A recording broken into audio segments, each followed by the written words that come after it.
احنا ممكن نطلع نقعد ساكتين عامه عادي، كفايه عظمه الموقف. نقعد نبص بس كده بالظبط، نقعد نبص وخلاص، فاهم؟ مفيش حاجه. اعزائي الليجندز، الموضوع كان ابتدى بهزاره في فيديو من الفيديوهات وتحول الى حقيقه. فمعانا النهارده الفيلم كومبوزر القوي جدا جدا جدا، الاستاذ اشرف الزفتاوي. يعني شرفتني يا محمد. حبيبي انت يو نو ام هيوج فان، يعني مش محتاج احكي لك. حبيبي احنا اوريدي اتكلمنا في الموضوع ده كتير. ازيك؟ اهلا وسهلا. ايه الاخبار؟ الحمد لله. بعيدا بقى عن اي حاجه، احكي لي في المطلق. والله بعاني الايام دي من الصيف والحر والفرهده. يعني انا اخر حد المفروض اتكلم عن الموضوع ده اونلاين، عشان لسه احكي لك وجهه نظري عن القصه دي. فاعتقد خليها بيننا وبين بعض. صح. طبعا اعتقد اي حد بيتفرج على الشانل دي مدرك انا قد ايه مهتم بالساوند تراكس بشكل شخصي.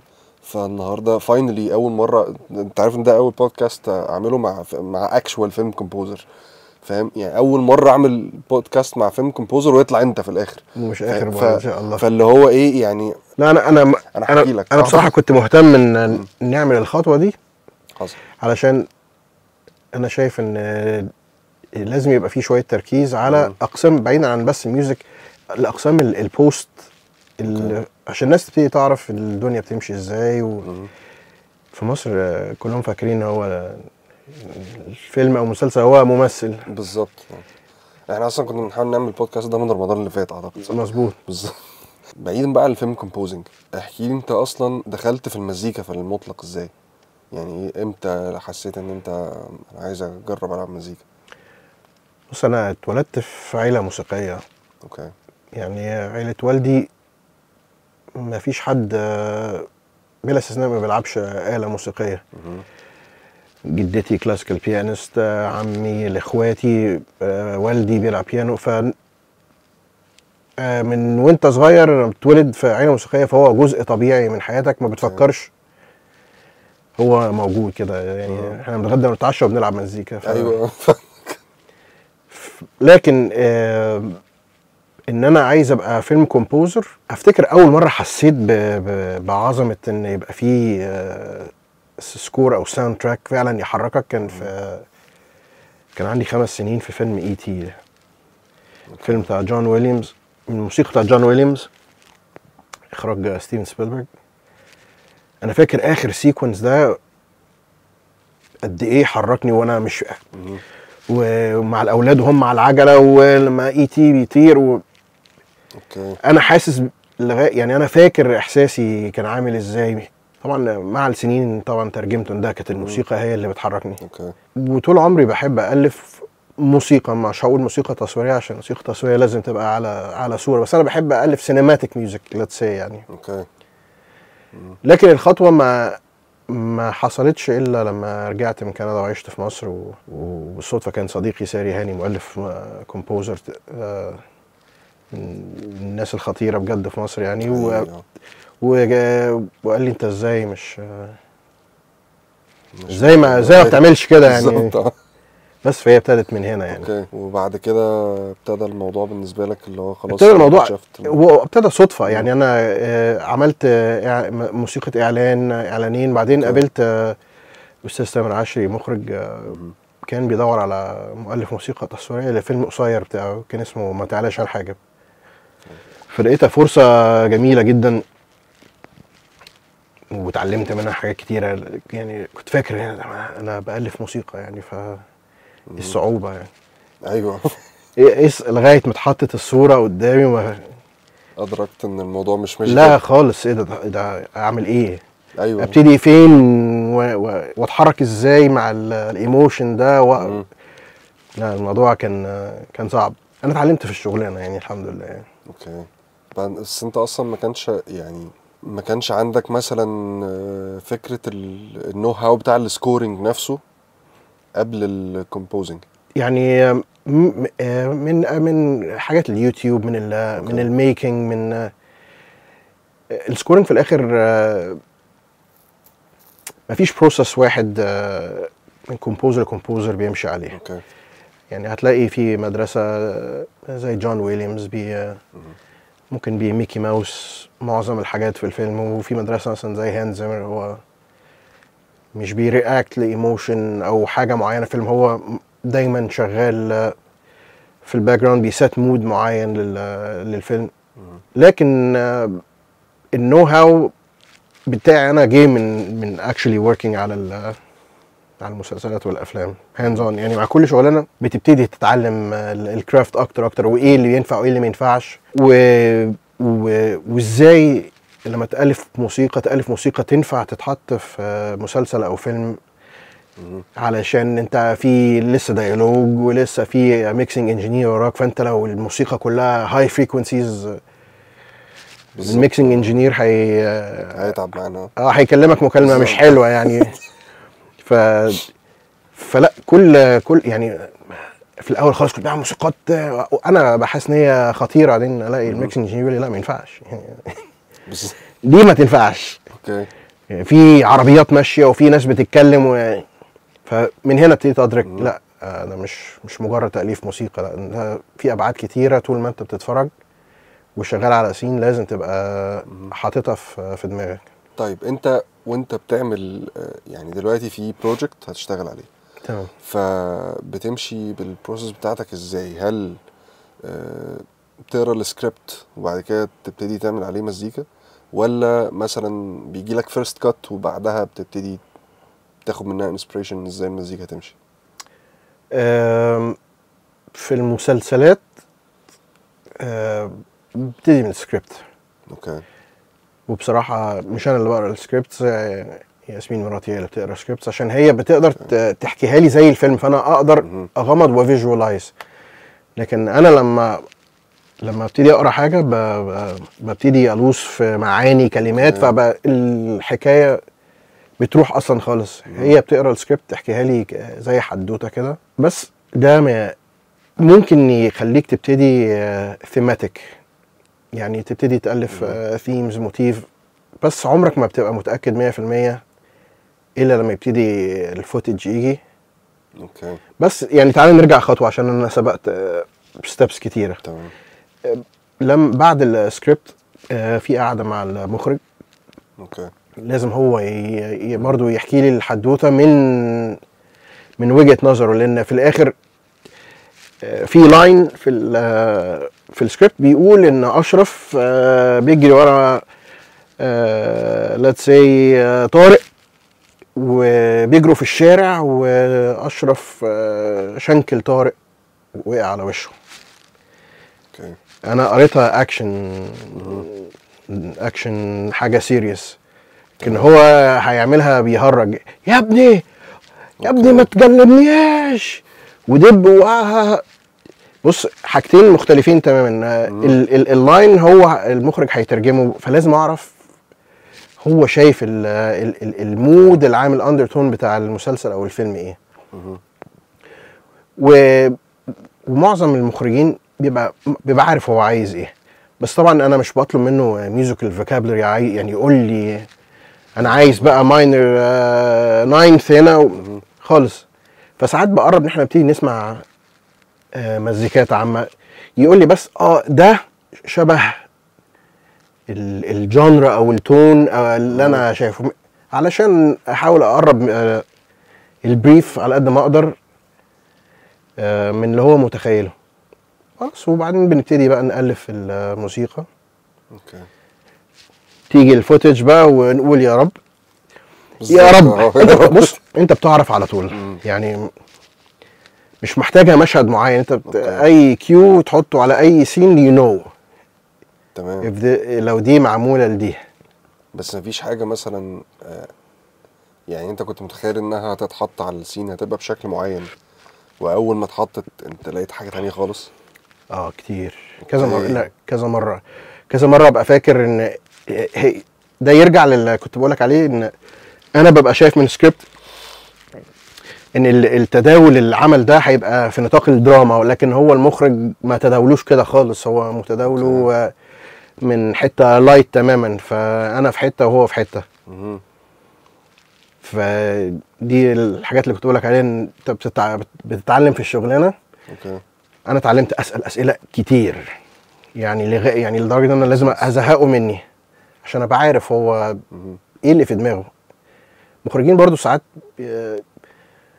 هو بيبقى شاطر انه يمانج الدنيا، بس ممكن ما يبقاش شاطر انه يطلع الايموشن اللي جواه، ان هو وهو بيخرج هيعرف يطلعه، لكن في الموسيقى ممكن ما يقدرش يحكيه مثلا. بالظبط كده.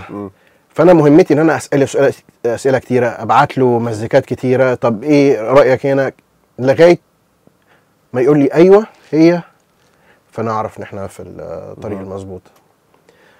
بس زي ما بقول لك نبتدي السكورينج على الحلقات. اوكي. ونقول يا رب ان هي تبقى.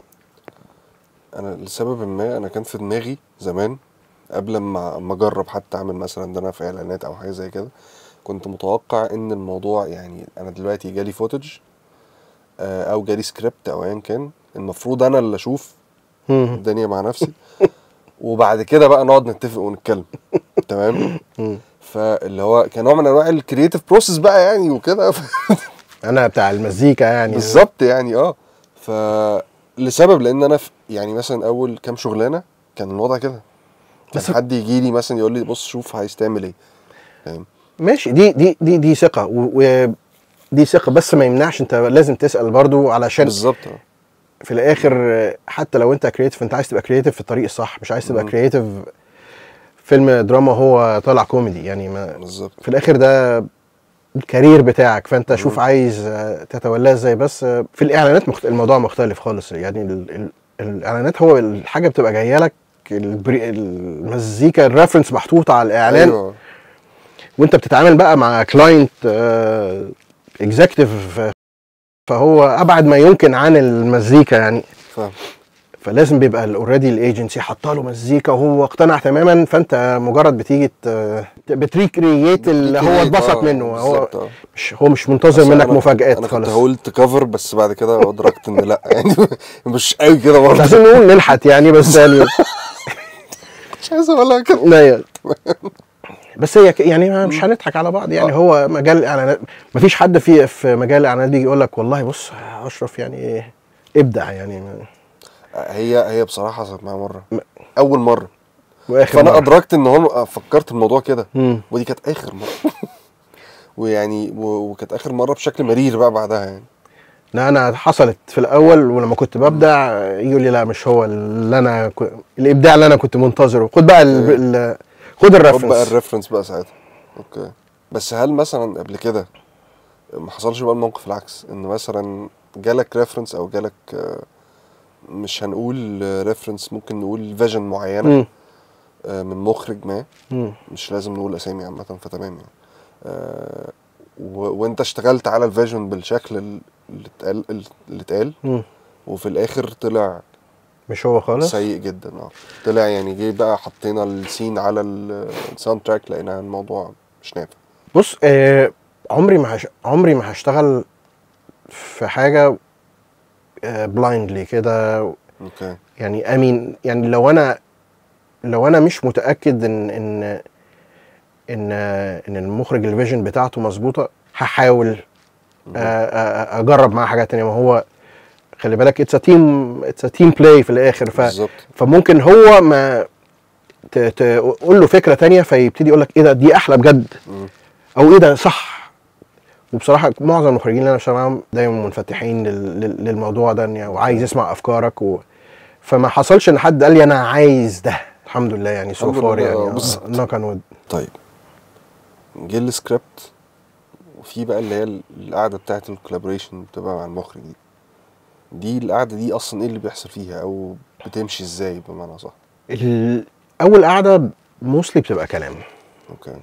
انا عايز اسمع من المخرج، عايزه يحكي لي حتى لو انا عارف وقاري، بس انا عايزه يحكي لي ان هو بيحكيها لي. هو سبكونشسلي هيبتدي يقول لي شويه كي ووردز انا هقدر استخدمها في الموسيقى. اوكي. يعني هو ما بيبقاش قاصد، بس انا ببقى خلاص انا فاهم هو لما قال الجمله دي للمشهد ده هو عايز يطلعه ازاي. اوكي. فابتدي استحوذ على شويه الكي ووردز دي على قد ما اقدر. وبيبقى في قعده تانية بعديها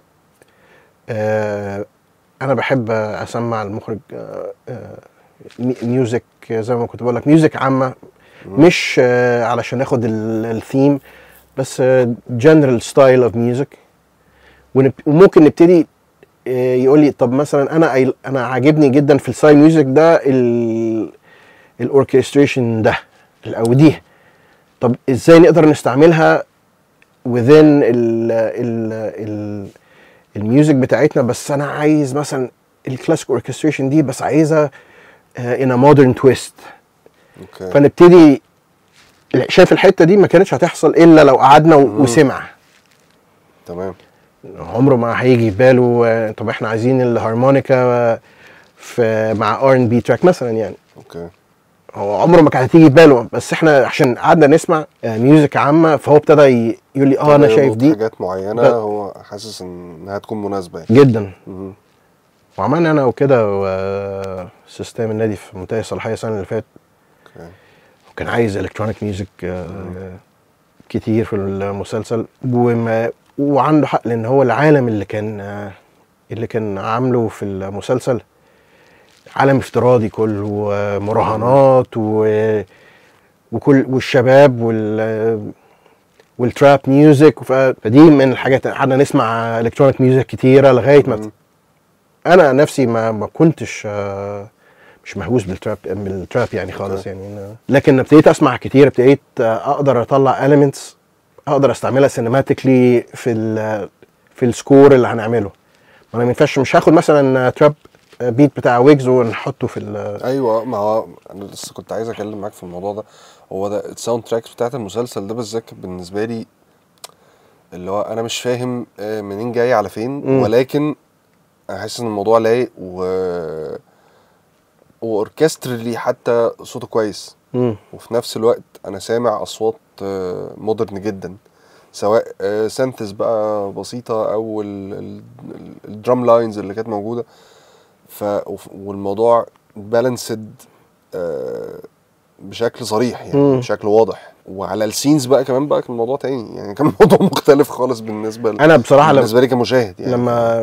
لما تامر كلمني في الموضوع طبعا قلقت جدا ان حاجه انا عمري ما عملتها او ستايل عمري ما عملته. بس انا قول لي في تشالنج وهتلاقيني تلاقيني صحيت. كتير على فكره بيجي لي شغل ريفرنس حاجه انا عاملها قبل كده يعني، ايه ده احنا عايزين زي صله رحم او عايزين زي كذا، خلاص يعني اتس فاين في الكومفورت زون بتاعي فتمام. لكن لما بيجي لي يعني زي مسلسل النص مثلا، لما استاذ حسام كلمني وقال لي بص بقى انا عايز يعني كأني بسمع ديزني هوليوود ستايل، اللي هو اول رد فعل لا اللي هو لا. وبعدين التشالنج بتدخل ابتدي افكر ازاي ممكن نعملها. بس علشان نرجع للموضوع بتاع منتهي الصلاحيه ده، كان منتهي الصلاحيه قعد مني بصراحه فتره طويله عشان اعرف اوصل للبالانس اللي انت بتقول عليه ده. ان هم تحس في الاخر ان السينث فعلا عايش مع الاوركسترا، عايش مع البيتس بالظبط. لان الستايل التراب الشعبي او ده in your face كده اللي هو وناشف ويعني صالح لحاجه معينه، لكن ما ينفعش يبقى ساوند تراك كامل للمسلسل. مش هيحرك المشاعر زي ما انت متصور. فكان لا يعني قعدت يمكن اكتر من شهرين بجرب اصوات وبلند وسامبل حاجات لدرجه ان انا في لقطه قلت لتامر لا يعني اي ثينك ان انا مش الشخص الصالح للشغلانه دي. ده حقيقي يعني. قال لي لا يعني keep going. لغايه ما بيحصل في مره غلطه ما. ايوه هو ده، هي دي. انت بتبقى بص اي كومبوزر بيعرف على طول لما بيوصل للفكره. you just know it. عارف لما بتوصل للفكره دي خلاص بتقدر تنام يوميها، بتبقى احلى نومه في الدنيا. غير كده اول ما تقفل الكمبيوتر تدخل تنام الافكار كلها. طب لو عملت الكورد ده كده او النوتس اتقلبت كده نقوم بقى نكمل عادي مفيش اي حاجه. بس في المشكله ان في المسافه ما بين الاوضه دي للاوضه دي كلها تاني الموضوع ده بينتهي. بالظبط. انا اتعلمت بصراحه حاجه من او ساري اللي قال لي عليها، على طول التليفون وتسجل الفكره بتاعتك اللي في دماغك، حتى ابعتها لنفسك زي واتساب مسج. من وقتها بعمل كده بصراحه. بس فده كان منتهي الصلاحيه، وكانت بصراحه اكسبيرينس بالنسبه لي. بص، مفيش اسهل من انك تعيش في الكومفورت زون واللي انت شاطر فيه وهتلاقي شغل كتير بيجي لك عشان انت شاطر في حته واحده. زي الممثل لما بيبقى شاطر في دور قوي، هبص وهجيب لك الاف الامثله وانت عارفها، هيفضل يجيبوا نفس الممثل في نفس الدور اوفر اند اوفر اند اوفر، ومش ده اللي انا عايزه خالص. انا مش عايز ابقى كومبوزر لما تسمع مزيكته مسلسل تقول ده اشرف. اوكي، ده مش انا خالص. لما الف موسيقى ريpertoire وانزل البوم موسيقى، بس احب ان يبقى ليا صوت موسيقي. اوكي، زي ما لما بتسمع استاذ عمر خيرت بتعرف ده عمر خيرت على طول في ثانيه. استاذ ياسر عبد الرحمن واستاذ خالد حماد. انا من مدرسه تانية، انا مش عايز، انا عايز ابقى متحول زي دانيال دي لويس كده في التمثيل. احلى حاجه فيها ان هي ليرنينج كده اكسبيرينس، ليرنينج كيرف ما بيخلص. فلما بتديني التشالنجز دي انا بتعلم. لما بفضل في كومفورت زون مش هتعلم حاجه خالص. بالظبط.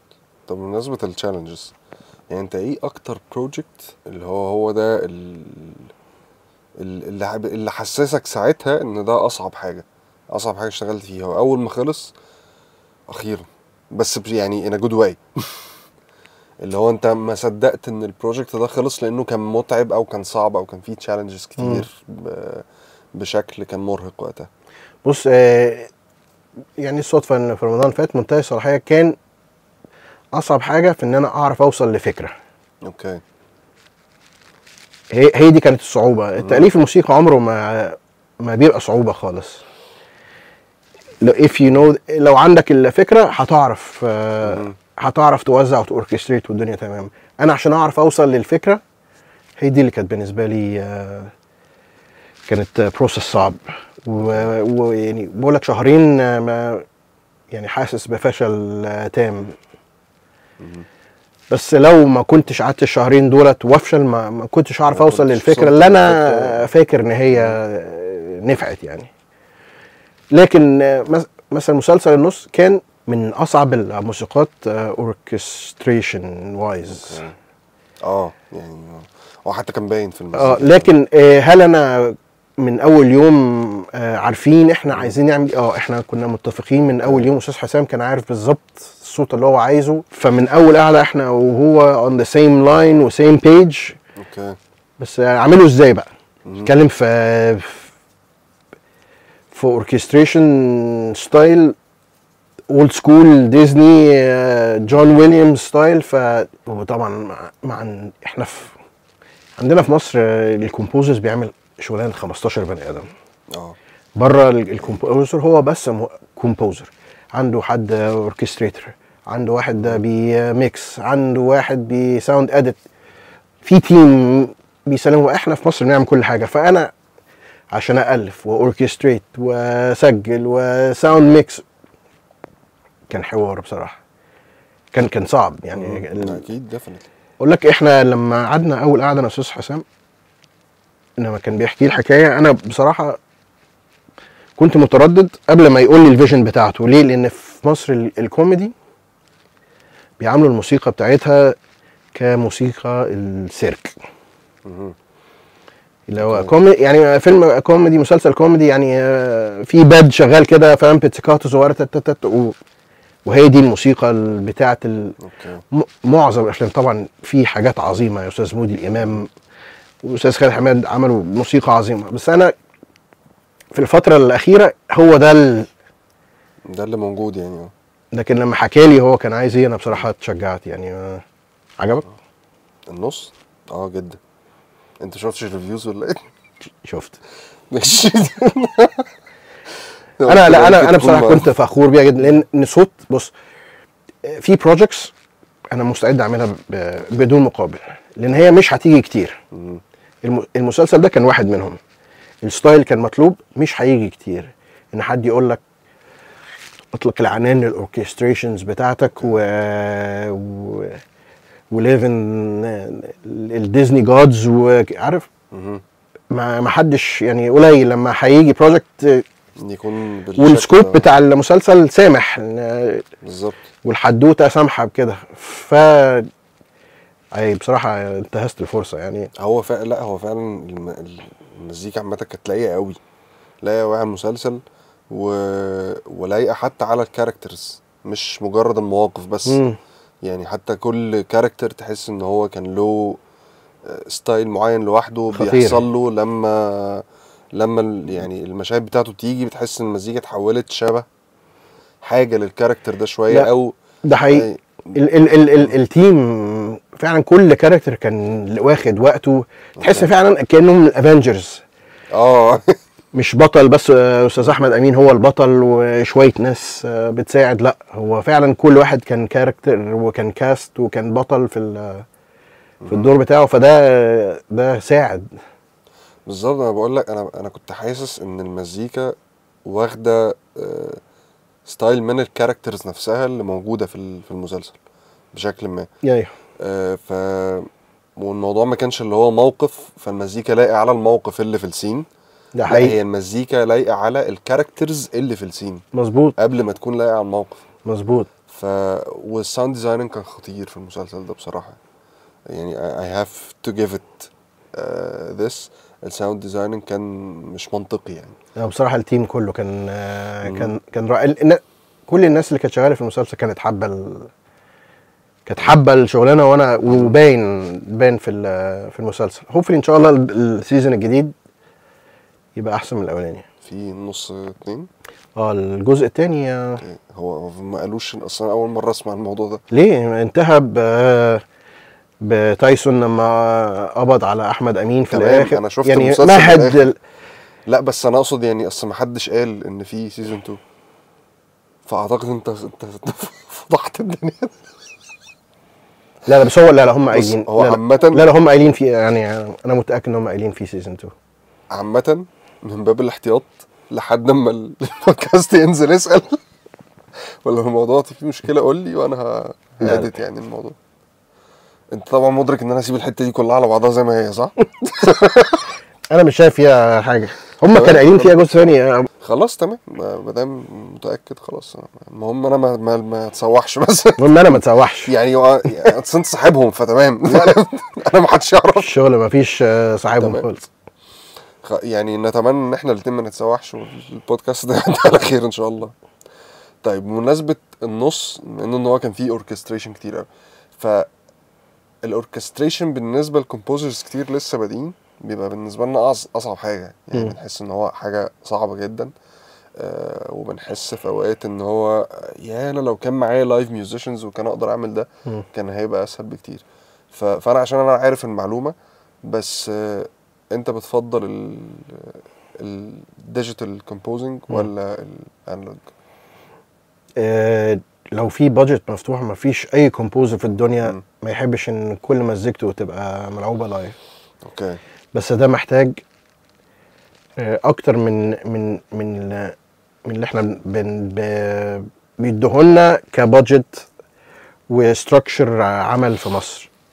يعني انا علشان اسجل الساوند تراك كله بره، انا محتاج اوركستريتور ياخد كل المزيكا وكل الحاجات اللي معموله على الصوره يهيئها للتسجيل.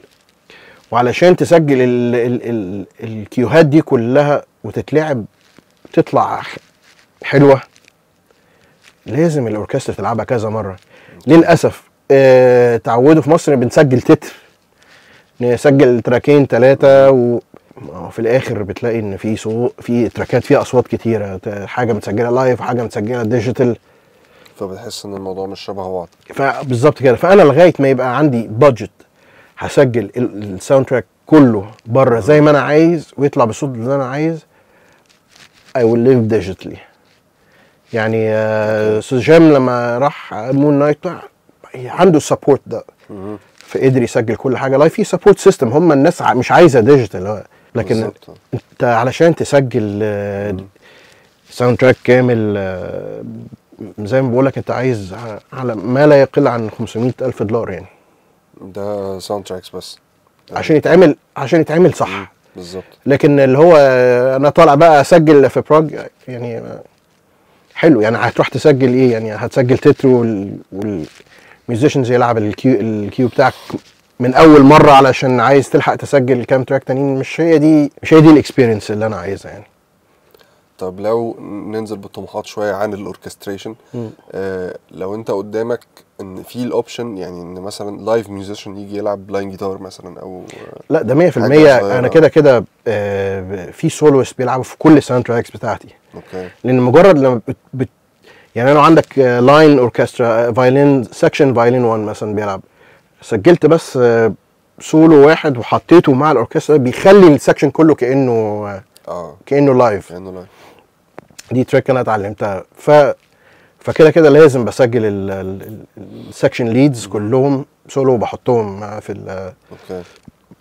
ده بيدي حياه للموك اب او الديجيتال برفورمانس بتاعت المزيكا.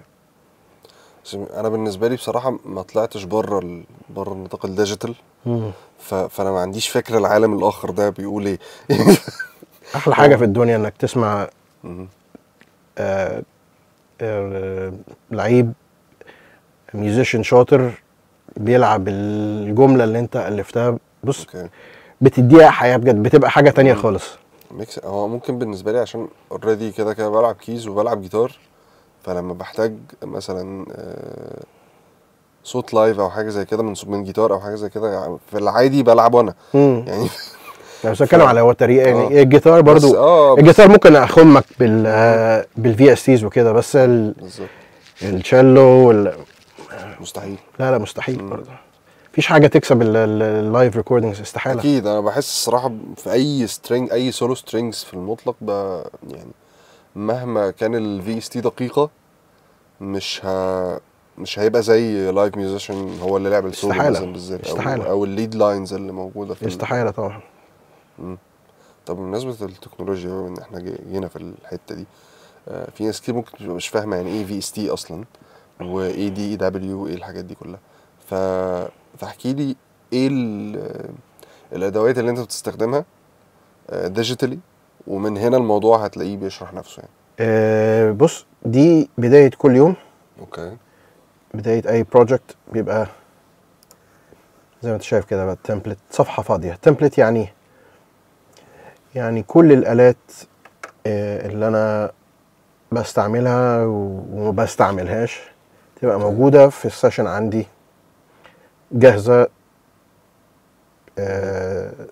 اني الف بيها على طول. يعني انت بتحط اصلا لايرز كتير من ساوندز كتير، كل حاجه موجوده بس فاضيه قبل ما تعمل اي حاجه. السيشن بتبتدي كلها فاضيه. اوكي. مفيش غير بيانو هو اللي ببتدي بألف بيه. لسه كنت هسألك سؤال، ايه اكتر ساوند انت بتبتدي بيه اي حاجه؟ بيانو على طول.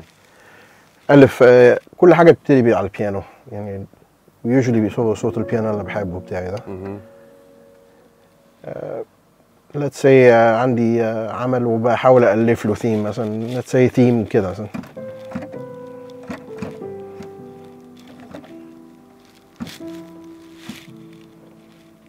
خلاص، او تعالى نسجلها مثلا كده، او هي probably اتسجلت خلاص.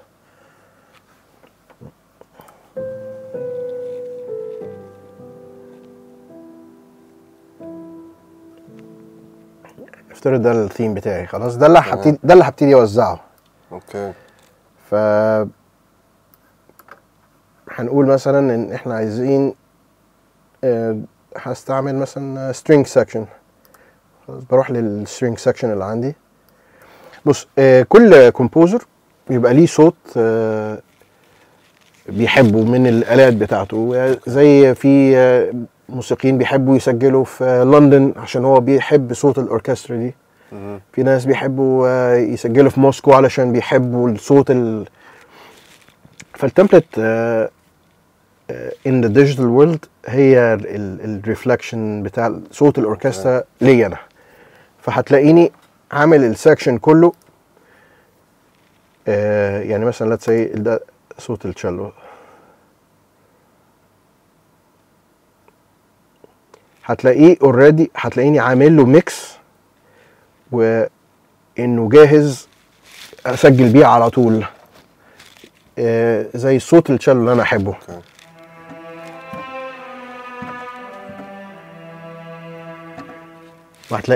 هتلاقي الريفيرب معموله وهتلاقي الاي كيوز معموله، وهتلاقي الباننج عشان تبقى في مكانها في الاوركسترا. ليه؟ لان الحاجات دي هي اللي بتضيع معظم الوقت لما تيجي تألف، ان الصوت ما يبقاش ميكست او دراي. تستعمل صوت من لايبرري يبقى دراي، وصوت تاني وات. ف التمبلت دي هي لا غنى عنها بالنسبه لي، ان هي سنين وسنين من ايه الصوت اللي انا بحبه، ايه الستبس اللي دايما بعملها مكرره، فاعملها على طول تبقى جاهزه. انا مش عايز اضيع وقت ان انا اقعد اميكس وابعت ريفيرب، انا عايز الصوت اولموست جاهز تمام يعني. فاسجل اللاين بتاعي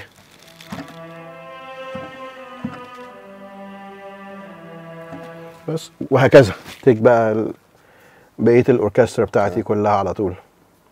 فالتمبلت لا غنى عنها بالنسبه لي. اوكي، ده بالنسبه لكل الساوندز بقى، مش السترينجز بس او الاوركستريشن بس. عندي تمبلتس يعني مثلا منتهي الصلاحيه انتهى ان هو بقى تمبلت تانية خالص، كلها حاجات اوكي الكترونيك بيست وسينثسايزرز. التمبلت الاساسيه بتاعتي مش هتبقى ده، هتبقى معظمها حاجات الاوركسترا. هيبقى فيه شويه حاجات تيبس اند تريكس كده بستعملها، يعني هتلاقي فيه مثلا سب بيس بستعمله بقى مع البيس بتاع الاوركسترا عشان يديله لو اند. بس عمرك ما بتسمعه كده، هو بيبقى متخفي ورا البيس بتاع الاوركسترا بالظبط كده، جست يديله بانش. وبص هتلاقيني حاططها على طول ايه تحت السترينجز على طول، علشان أيوه. انا مش عايز اقعد ادور عليها تحت، فعلى طول هتلاقيها موجوده. اوكي. هتلاقيني مقسمهم السترينجز شورتس، السولو تكشرز، بعدين وود وينز، بعدين البراس سكشن بكل انواعه، كوايرز، بعدين بيركاشن، بعدين شويه سينث. بس اللي هي الحاجات بس اللي هتستعمل يعني مع الاوركسترا، وبيركاشن بس بيسكس بتاعت الاوركسترا. بس كله جاهز عشان لو عندي فكره في دماغي اقدر ابرودوس على طول. طب انت دلوقتي you came up with مثلا specific melody او حاجه زي كده، وقررت ان انت خلاص انا هوزع على ده. اول توزيع تيجي في دماغك بتكون ايه؟ لا، ما حسب السين والمشهد. لكن هل لو هي في مطلقه، يعني لو موسيقى بوزع موسيقى يعني حاجه انت اللي هتبقى حاجه ليا، لا حسب انا يعني الميلودي اللي انا لعبته هنا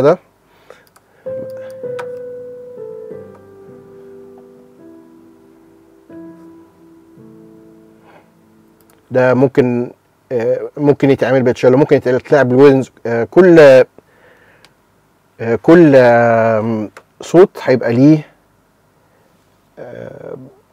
اتجاه في الاخر. هل انا عايزه دراماتيك ولا عايزه نوستالجيك؟ يعني مثلا لو ادينا مثلا اللاين ده للفلوتس، let's say نروح للفلوتس. اوكي، التو فلوت، وتعالى ناخد ده كده كوبي بيست عشان ما نضيعش وقت دلوقتي. اوكي، وهنشيل الكوردز.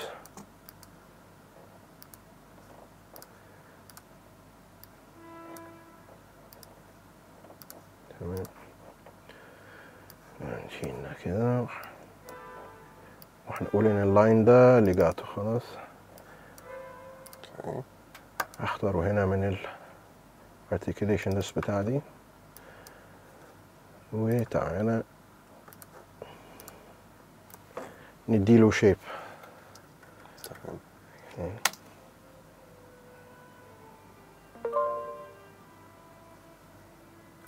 تعالى بس نعليه شويه ده. اوكي، نبتدي تاني.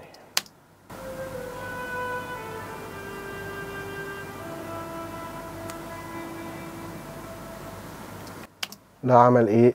ده انا اي شيبت الجمله انها تتلعب بالقوه او بالشكل اللي انا عايزه. يعني انا عايزه تبتدي مثلا let's say بالراحه خالص وتعلى على اللاين التاني. تعال نسمعها لوحدها كده.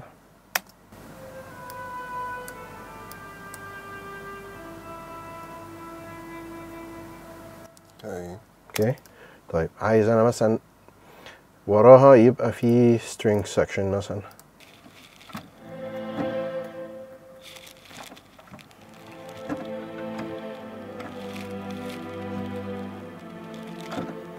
تعال نسجلها او most probably اتسجلت. انا ملاحظ حاجه، انت بتسجل من غير مترونوم. لا انا دلوقتي بدور على قبل ما اكمت لمترونوم وان انا هو ده بحاول ادور لو هو ده الصوت اللي انا عايزه. فمثلا انا رحت واخد هنا string section، انا مش واخد آلة يعني المفروض ان ده let's say ده هيبقى تشيلو وده هيبقى فيولاز وده هيبقى فايلين، لكن انا دلوقتي بستعمل باتش فيها كل دولت مع بعض. if I like the sound هبتدي اوزع كل لاين من ده الآلة بتاعتها. تعال نسمع ده صوته عامل ازاي. انا كان المفروض اسمع اللاين اللي احنا بنلعبه معاه عشان ابقى ماشي معاه كوردات، بس hopefully it kind of works يعني.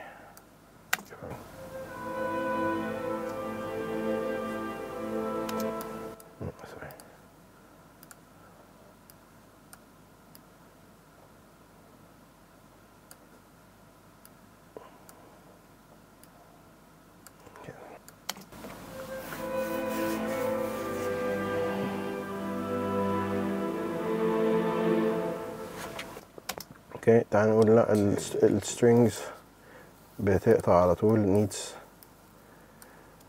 تفلو شوية. هي جاهزة هنا اهي. اوكي وتعالى نخليها سوردينوز كده.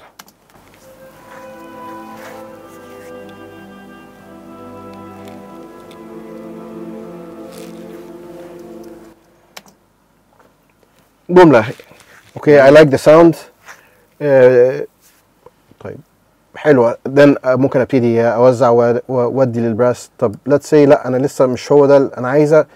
تعال نقول لا احنا عايزينها كأنها في anticipation او في لسه الحدث ما حصلش، فممكن نفس اللي عملناه دلوقتي نديه كده.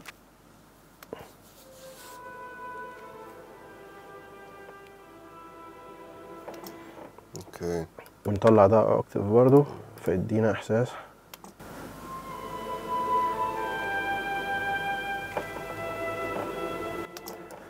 بس هنا بقى مش هنغير الكوردز، هنعلق البيس نوت.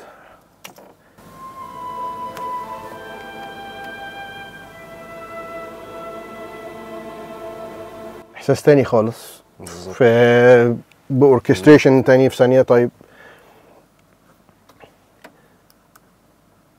عايزين نكبر اللي حصل ده كده. let's say البطوله الحاجات دي لو صوتها ما طلعش في المايكات في الاخر هزعل قوي. at least we're having fun. Okay.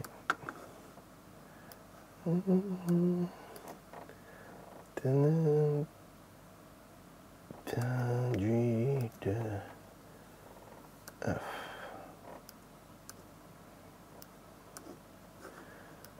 اوكي وننزل هنا اوكتاف. بص انا ما سمعتش حاجه، بس انا اوريدي عارف الصوت هيبقى عامل ازاي دلوقتي، عشان عملت ما بتعمل حاجه اوفر اند اوفر فهي ميك سنس. فتعالى ندي ده لفلوت 2. انا فاهم اللي هو انا قاعد اصلا جنبك، انا بحاول اكيب اب عشان ابقى مجمع انت بتعمل ايه. yeah.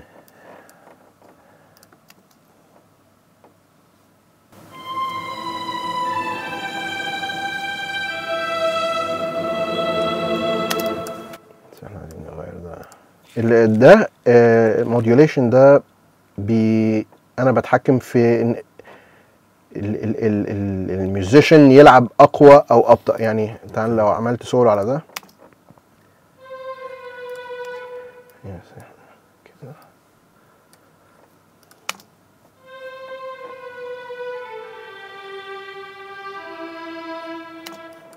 انا حاسس مثلا هو لا كده بيلعب قوي شويه، عايزه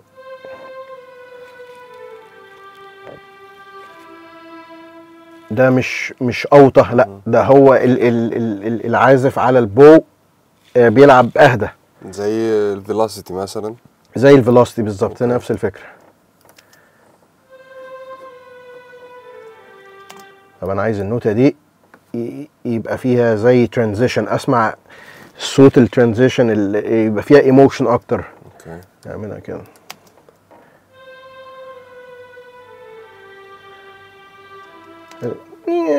زي ليجاتو كده. تعال نسمع اللي احنا عملناه ده كله مع بعض.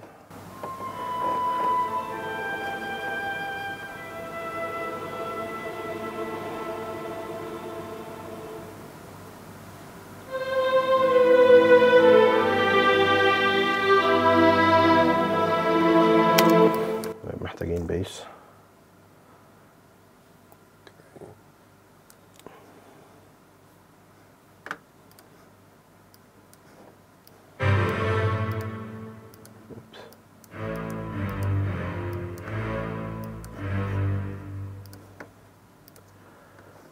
بس نشيل اللاير ده.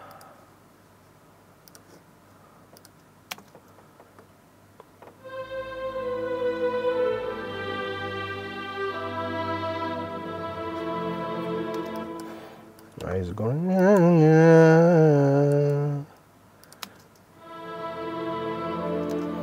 بس بعدين شوية، صح؟ ودنك عايز ايوه.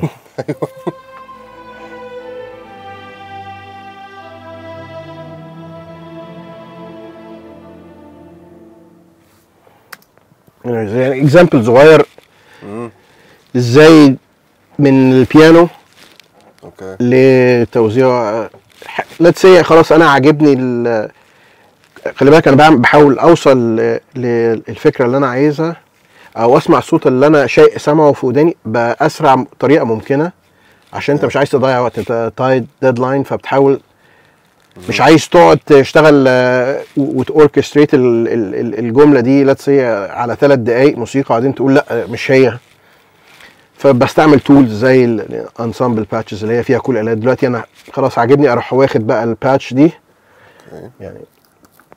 تعالى نعملها لايف كده برضو مع بعض. انا عارف مثلا ان فيولا والتشيلوز هيلعبوها، خلاص هنميد دي تماما دلوقتي. اوكي البيس، وهنقول ان التشيلو هيلعب اللاين التاني. يجي التشيلوز بتبقى عايزة تلعب اوكتيفز مع البيس، بس يعني فور ناو هتلعب اللاين ده.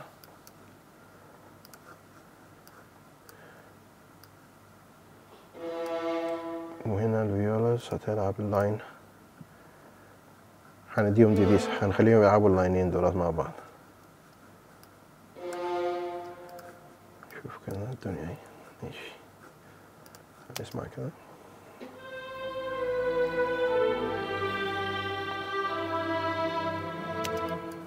اوكي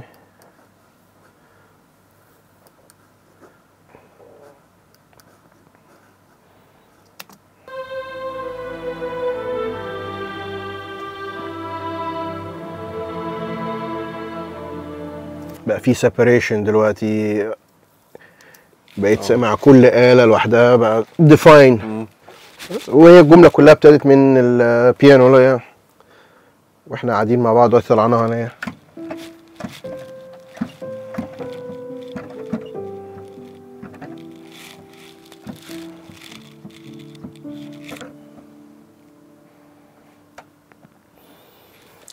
هو هو ده ماستر كلاس بالنسبه لي انا شخصيا يعني. دي بقى بسيط. بس انا عايز اوريك بس الورك فلو بتاعي انا عامل ازاي. في ناس كتيره ما بتحبش يبقى عندها تمبلت، ما بتحبش تتقيد، يبقى عايز الصوت الجديد يليد. بس انا عكس، انا بحب اسمع انا لو سمعتك الالات دي من غير الميكس وريفيرب ممكن تتضايق دراي يعني او ستوك يعني بالظبط كده. لكن انا خلصت الفكره، انا ممكن اكسبورت دلوقتي على طول وابعتها للمخرج لو عايز اسمعه فكره. It's polished, it sounds almost mixed perfectly يعني. وهو ده الغرض من انك عايز تعمل ورك فلو بتاعك ينجزك، مش عايز تبتدي من الصفر كل مره يعني.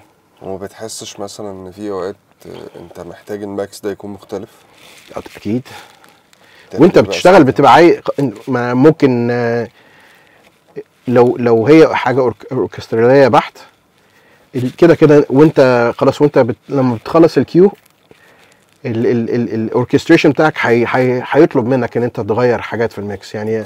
الشيلو ممكن انا الناس let's say اللاين بتاع الشيلو اوريدي في الهاي ريجستر، فمش محتاج اشيل كل اللو اند اللي انا كنت شايله منه، فابتدي اعلي الفريكونسي بتاعتها تاني يعني. هي دلوقتي انا مثلا شايل منها كتير.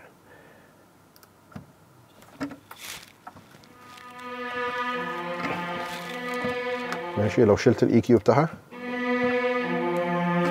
في لو ميد كتير انا شايله دلوقتي مش عايزه، لكن ليتس سي اللاين بتاعي اصلا هنا، فلا هروح هرجع اللو ميدز اللي انا شلتها منها تاني. بس فور ناو ده بيبقى حاجه مبدئيه اقدر ابتدي بيها يعني. وبعد كده الموضوع بيخلص في الاخر على سيكشنز بقى كتير من نفس بالظبط يعني، من نفس اللاين. ابتدي بقى تعمل كاونتر ميلودي يعني. ده انت لو بتوزع حاجه صرف لنفسي يعني، ما اوكي يعني احنا هنا الفلوت كان معانا، فممكن ليه يقف في السكشن اللي بعديه. ممكن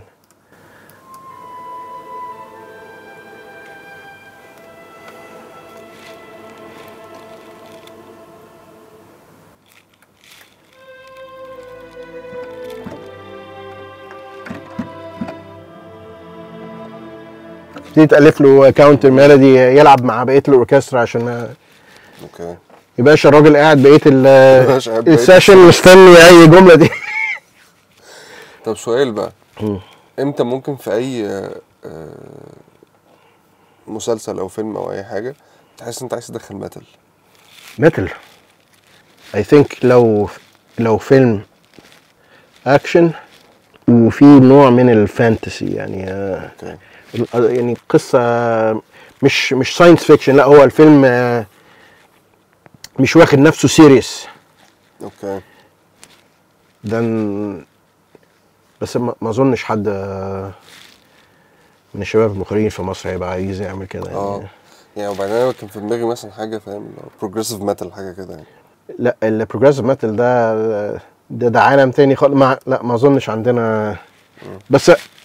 بس هو الحاجات السينكوبيتد اللي في الجنت والستايلز دي انا بستعملها في هو دي مفاجأة تانية اصلا بالنسبة لاي حد بيتفرج ان انت بتسمع ميتال اصلا. طبعا فاهم.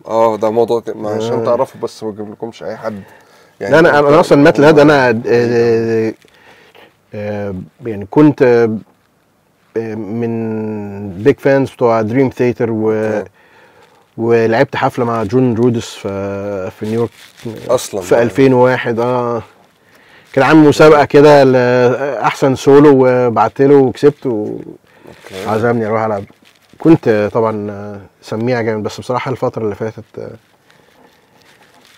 وداني تعبت بقى خلاص يعني. بس بسمع نيو جنريشن جنت بقى يعني، بريفري واركيتكتس والشيك اللي هم البوب. ايوه انا وسليب توكن بقول لك ايه.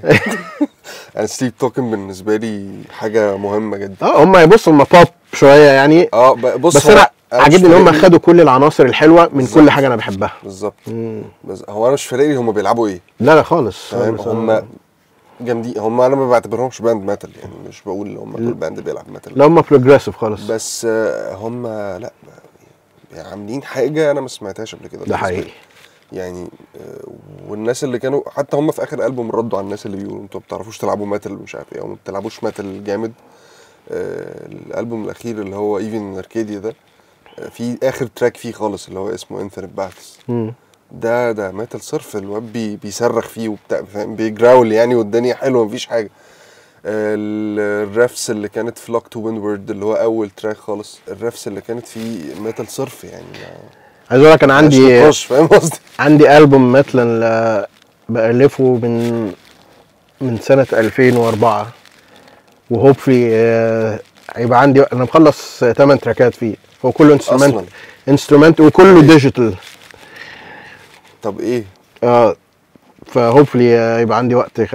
هو بس محتاج كده ان كل واحد معمول، كل تراك معمول في سنه، فكل واحد طالع بميكس مختلف، فلو سمعتوهم ورا بعض هتحس ان في حاجه غلط. طب ما هو ده اصلا انت ممكن تعتبره دوكيومنتري يعني، فاهم؟ والله بجد اكنه دوكيومنتري للكارير بتاعك عامه في انا بعملها فور فن يعني. الموضوع بالنسبه لي انا فاهم، بس هو فكره ان اكنه دوكيومنتري بس مش فيجوال، هو اوديو دوكيومنتري بالمزيكا او بستايلات المزيكا اللي انت بتلعبها على مدار فترات. انا 100% يعني عندي انفلونسز ميتال كتير بصراحه. اوكي. خصوصا الحاجات السينكوبيتد بتاعتهم. وهذا هو الورك فلو في المطلق بكل بساطه.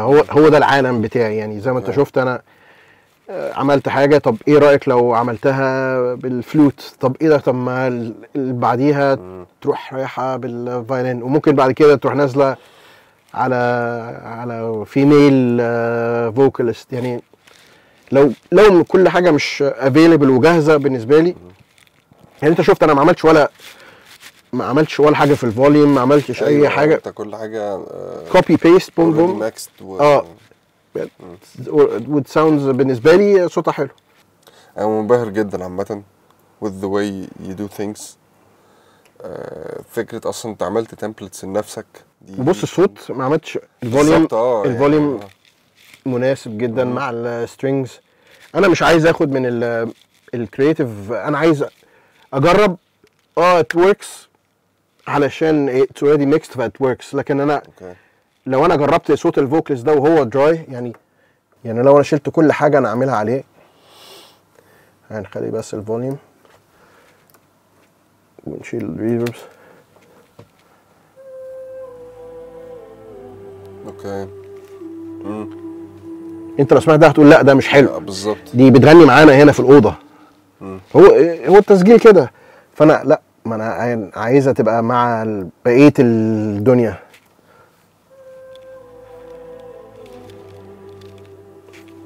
رجعت لورا شويه بالظبط. ولو عايز ارجعها كمان، يوجولي الهامز دول انت بتبقى عايزهم اب كلوز كده، زي كأنك تسمع لورد اوف ذا رينجز. بس let's say عايزين نرجعها ورا شويه كده.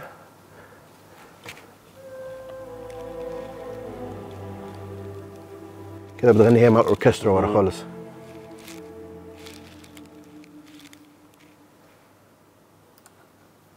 اكشلي هخليها هنا كده واحطها off in case I need it. يعني هو دي مثلا حاجه التمبلت بتاعتي طول الوقت هتبقى كده يعني. انا فكرت في حاجه دلوقتي حطيت لها روم ريفرب، هخليه اوف دلوقتي وهسيبها في السيشن بتاعي عشان ما اعملش الخطوه اللي خدت مني 30 ثانيه دلوقتي. نرجع بقى للبودكاست تاني. يلا بينا. لكن مفيش اي حاجه حصلت. يلا بينا. انت شايف ان هل الساوند تراكس في مصر عامه هل بتتطور ولا بترجع لورا ولا ثابته؟ الفيلد ده عامه. لا بيتطور جدا. اوكي. ارجع للسؤالين لما بقول لك ان الكومبوزر في مصر بيعمل 10 شغلانات. انا اؤكد لك ان في اشخاص في مصر لو اتيحت لهم الفرصه زي استاذ هشام نزيه انه يروح هوليوود هيكسروا الدنيا. اوكي. هو ده بلا مجامله. انا يعني اللي يعرفني يعرف ان انا ماليش في المجامله خالص، ما عنديش فلتر اصلا. بس هو بجد في ناس شاطره جدا. لا يعني انا بسمع حاجات ساعات على ابل تي في ونتفليكس بقول هو لا تعالوا اسمعوا الشغل عندنا عامل ازاي. ده ده حقيقي. ايه ده؟ بالظبط. ده لو جابوا حد من ابتدائي يعمل المزيكا دي لا صعبين قوي يعني. هم مش على فكره، هم طبعا عندهم ناس شاطره جدا، بس هو الغالبيه عندهم مش قد كده يعني. لا احنا عندنا ناس شاطره علشان هو اضطر انه يعمل كل حاجه في الدنيا. فلما انت بتعمل كل حاجه في الدنيا يو اندرستاند. الراجل بره مش بيركز في حته الساوند ديزاين هيعمل ايه ورايا، لان هو في شخص هياخد المزيكات دي ويقعد مع الراجل الساوند ديزاينر والساوند ميكسر ويبتدوا يفنطوا الستمز او الالات، ايه اللي ينفع في الجزء ده وايه اللي ما ينفعش. هو الراجل خلاص خلص شغلته. لا احنا بنعملها واحنا بنألف مزيكا. ما هو ده بقى يعني دي برضو كنت حاجه عايز اكلمك فيها. هل التشالنجز بتاعت انك تكون فيلم كومبوزر هنا، هل هي مجرد البادجت مثلا، ولا التايم، ولا الورك فلو نفسه اصلا تشالنجينج في حد ذاته، ولا في حاجات تانية اكتر من كده كمان؟ هو ميكس اوف كل حاجه يعني. طبعا البادجتس اللي بناخدها في مصر ضعيفه جدا جدا مقارنه باللي بره. اوكي. بره في جزء لا يتجزأ، جزء للبرودكشن بتاع الموسيقى. ازاي نخلي الموسيقى دي احلى حاجه. اوكي. وازاي نجيب يويو ما يلعب تشيل، وازاي يعني دي هم عندهم حاجه مهمه. احنا دي مش حاجه مهمه خالص. احنا للاسف معظم شركات الانتاج في الاخر عايز يوفر عشان عايز يكسب، فيدخل على البروجكت اللي بعديه. فعلشان كده احنا للاسف بقينا مضطرين نبقى شاطرين جدا في الديجيتال وورلد والموك ابس علشان نقدر نطلع كواليتي تنافس اللي بيتعمل بره باللايف انسترومنتس. فهي حلقه يعني ما تعرفش طب اوقفها ازاي يعني، او ازاي تفورس الشركات الانتاج دي. طب يا جماعه ما احنا انا متفاهم ان البطل هو اللي بتبيعه بيه. اوكي. بس هو البطل ده لو خدنا جزء كده صغير خالص هو مش هيحس بيه، وحطيناه ناحيه البرودكشن، مش بس مزيكا، كل حاجه، جرافيكس، وقت، اكيد هتلاقي الموضوع بقى حاجه تانية خالص بجد. لكن هل انت كشركه انتاج مهتم بان الكواليتي تبقى احسن حاجه؟ هو ده السؤال. من اللي انا شايفه انه لا يعني. هي شركه الانتاج بتقول للمخرج ده البادجت اللي معايا متصرف في خلاله، اتصرف. وهو الراجل غصبا عنه. ففي حاجات في الستوري يعني ممكن بره يعمل مثلا سيكونس ربع ساعه، هو حلم مثلا، لن يؤثر لو اتشال على سياق الدراما. اوكي. بس هو مهم للرحله يعني، للفيوينج والاستمتاع. هنا ده هيتشال على طول، ده يا باشا ما هيزود لي في البادجت فبلاش منه. طب التشيس ما مش لازم يتشيسوا بعض، هنفترض ان هو هرب. اوكي. طب بقى هي كده بتبتدي تنازلات. ففي الاخر غصب عن المخرج وكل الناس اللي شغاله ورا الكاميرا ان هو ده اللي بيطلع. هي يعني بقول لك هي فيشس سيركل. لكن اؤكد لك اللي بيتعمل في مصر ما فيش ولا مخرج ولا بوست ولا كومبوزر بره يعرفوا يعملوا الكلام ده بالبادجت اللي بتتعمل عندنا، بالعوائق من تصاريح من كل حاجه. نو واي. هو يعني احنا لو هنتكلم دراما على الاقل كفايه رمضان بيبقى انت بتعمل الحركه دي ولا لا؟ اللي هي الحركه بتاعت احنا بنشتغل في رمضان كل يوم وايل الحاجه بتتعرض. لا ان ذا سنس ان احنا بنألف مزيكات جديده، لا. اللي بيشتغل معايا عارف ان انا بحب اشتغل من بدري جدا. اوكي. فمعظم الوقت قبل رمضان بشهر ببقى مخلصين على الاقل تأليف عام للموسيقى. أوكي. اكيد في سينز بتيجي مش موجوده من اللي احنا عملناه فبنعملها. لكن غير كده لا يعني. بس طبعا الاعداد الموسيقي بتاع الحلقات ده هو اللي بنعمله. بالظبط، ما بتكلم في كده. الاعداد بيتعمل ليله الحلقه بكره يعني. طب ما هو كأن رمضان جه مفاجاه يعني. ايوه، هو ده يعني اعتقد ده دي واحده من التشالنجز مثلا بالنسبه لسيزون زي رمضان. هو اعتقد السيزون ده مش موجود في حته تانية بره. لا. او مفيش حاجه ايكويفالنت لسيزون رمضان مثلا عندنا. فما اعتقدش ان في حد بيتحط في الموقف ده في اي حته بره من الفيلم كومبوزرز بره. لا. فهم ما اعتقدش ان حد يكون شاف المعاناه اللي ممكن حد يكون بيعانيها هنا في حاجه زي كده. لا، عشان كده بتتعلم تيبس اند تريكس ازاي تسهل على نفسك بالظبط الاعداد او السكورينج بتاع الحلقه علشان يخلص في اسرع وقت ممكن لو في تايد ديدلاين. اوكي. طيب يعني حاجه مثلا تعلم ان كل الكيوز اللي بتكتبها تبتدي ليتس سي هتختار كي معين او مقام او سكيل معين، تبتدي ان دي ماينر مثلا، هتموديوليت في التراك هتروح لاي كي، بس لازم دايما تقفل على الدي ماينر علشان لو محتاج تلينك فيو تراكس مع بعض كروس فيد بين حاجات تبقى الدنيا سهله. لكن لو مؤلف كل كيو في سكيل جود لك او جود لك فعلا. هتبقى حادثه حاصله. بالظبط. وده مش حاجه حلوه على فكره. يعني اللي بقول لك ده از ا ورك اراوند. هل انا عايز اكتب 20 تراك او 30 تراك كلهم في نفس الكي؟ مستحيل. مش عايز انا اعمل كده، بس بتبقى مضطر علشان انت عارف انك هتدخل حاجات مع بعض ف they need flow. طب ماشي، بس اعتقد ان دي حاجه يعني مش حاجه مثلا موجوده هنا بس، او حاجه موجوده في حاجات معينه. اعتقد هي دي شغلانه يعني، فاهم قصدي؟ اللي هو يعني لا يعني بره انت هو بيشتغل عنده وقت مع الصوره. اوكي. بعيد عن الافلام، انا لو يعني انا بشتغل على فيلم دوكيومنتري بقالي شهر ونص، اصحى وانام بعمل يعني I can flow مع السين زي ما انا عايز. اوكي. لكن لما يجي لي حلقه النهارده وهتخلص بكره لازم يبقى الكيوز بتاعتي كلها اعرف وابقى متاكد ان انا اعرف ادخلهم مع بعض. لكن لو عندي وقت وبشتغل على الصوره براحتي مش هضطر اعمل كده. اوكي. يعني ممكن في نص الاكشن سيكونس عايز اموديوليت واطلع مثلا 2 هاف ستيبس. ده حركه بتتعمل في الاوركستريشنز كتيره، لما نفس الكيو بس عايز تحس ان احنا شدينا شويه نطلع 2 هاف ستيبس اب. مش هقدر اعمل كده، فده لازم افضل على نفس الكي.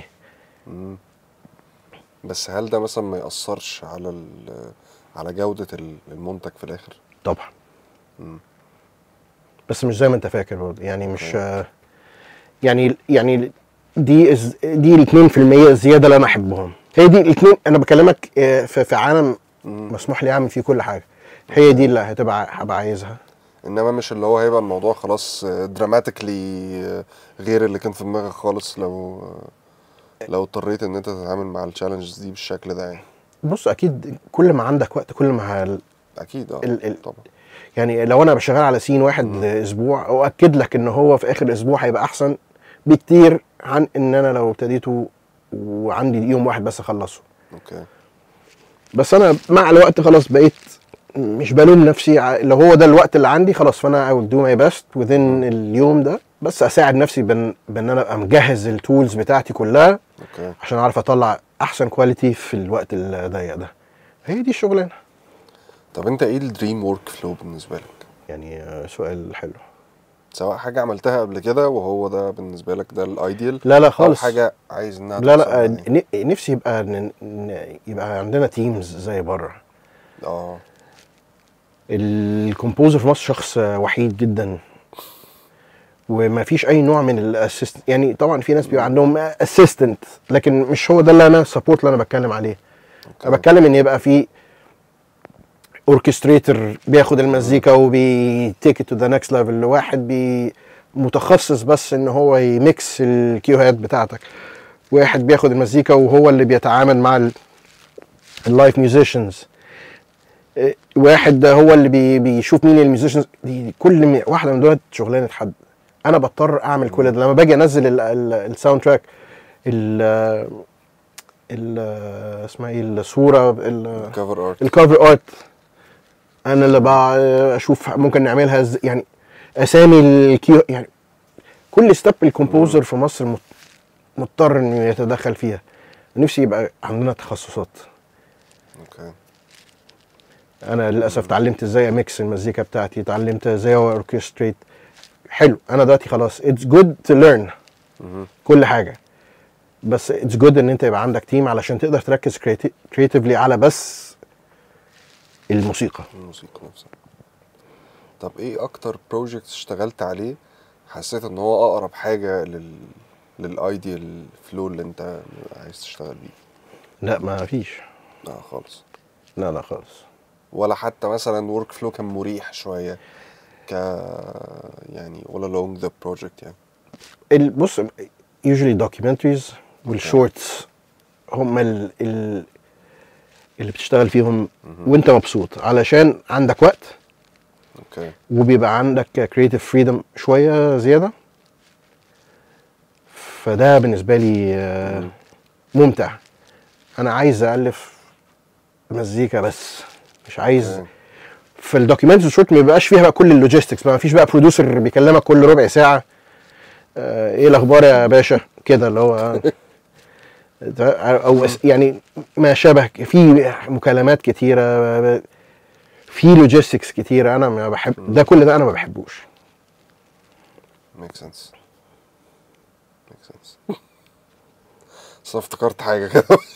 لا يعني الموضوع في ثانيه حصل يعني مكالمه تليفون برضو من المكالمات دي في الاخر انتهت بخناقه يعني، وانت كنت بتالف احلى مقطوعه موسيقيه في حياتك انتهت يعني اللي هو طب ما فيش خالص. طب ما لا هو انا ده اللي حصل فعلا، اللي هو طب بقول لك ايه شوف بقى حد بص احنا شوف حد يشتغل لكم. دي احنا عندنا مشكله فيها التخصصات. يعني المنتج الفني في بره اسمه منتج فني اصلا. في مصر هو مش عايز اعمم طبعا، بس معظم الناس بقت منتج فني، اللي هو فاكر المنتج فني يعني بس مشهلاتي بس خالص. المنتج فني ده من فاحنا عندنا يعني السكوبس كده، الحاجات كده داخله في بعض شويه للاسف. بس ما يمنعش عندنا ناس شاطره جدا يعني، بس الاغلبيه دلوقتي اللي هو يعني يلا بينا يعني انت عايز تبقى منتج فني تعالى. انا نزلت بروجكت كبروديوسر اتفضل عامه اصلا يعني اتفضل. فمش يعني الموضوع مش بعيد عن مخيلتي. هنا اي حد بيقدر يشتغل اي حاجه لو هو عايز ويعرف شخص. اذا انت ممكن تمثل لو انت تعرف حد. مثلت عامه قبل كده برضه. شفت هو واصل فين. هي دي حاجه حلوه وحاجه وحشه في مصر يعني. يعني ممكن هو حاجه حلوه ان انت تقدر ان انت توصل للفرص بشكل اسهل، مظبوط، ولكن الوحش فيها ان مش ناس كتيره تكون بتعرف تعمل ده بجد يعني. وناس كتيره كانت تستحق الفرصه دي وما خدتهاش بالزبط. علشان حد لاس كواليفايد خدها. ودي انا بشوفها كتير بصراحه كل يوم. 100%. انت اشتغلت بره مصر قبل كده بقى؟ يعني كساوند تراكس، عملت ساوند تراكس الحاجه مش مصريه. طب ما يعني ممكن تحكي لنا عن التجربه دي، وفي الاخر ممكن تقول لي ايه الفرق؟ اقول لك عملت مسلسل جزائري، وعملت حاجات لبناني. اوكي. عملت حاجه لبناني لنتفليكس، واشتغلت حاجات سوري. لما حد بيكلمك من حد بره مصر بيبقى عايز يشتغل معاك بجد. اوكي. هو اسهل حاجه ان هو يشتغل مع حد من اهل بلده. بالظبط. فلما يجي لك مكالمه من الجزائر بيبقى شخص عارف اشرف او فلان وعايز، وهو بالاسم بعينه يعني. بعينه. دي بتبقى شغلانه ألذ. اوكي. كل اي حد بيحب الكريدت، يعني بيحب يحس ان هو الاختيار الاول والاخير. فلما بيجي حد ويرمي عليك المسؤوليه دي بتبقى حاجه حلوه طبعا. هي يعني دي بالنسبه لي بتبقى ألذ يعني من هو. مهم. طب ما اشرف مثلا يعني اللي هو فاهم. تمام. طب ايه الفرق بقى، يعني حسيت بفرق سواء كورك فلو او كتكنيكاليتيز او ايا كان، مم. في فرق مثلا كان ما بين اللي بيحصل في مصر او الجزائر او سوريا او لبنان او لا ما لا قريب يعني. لا احنا ادفانسد عن اوكي. بلاد كتيره حوالينا مم. برودكشن وايز وتكنيكال. مصر برضو احنا من اول البلاد اللي عملت افلام في العالم يعني.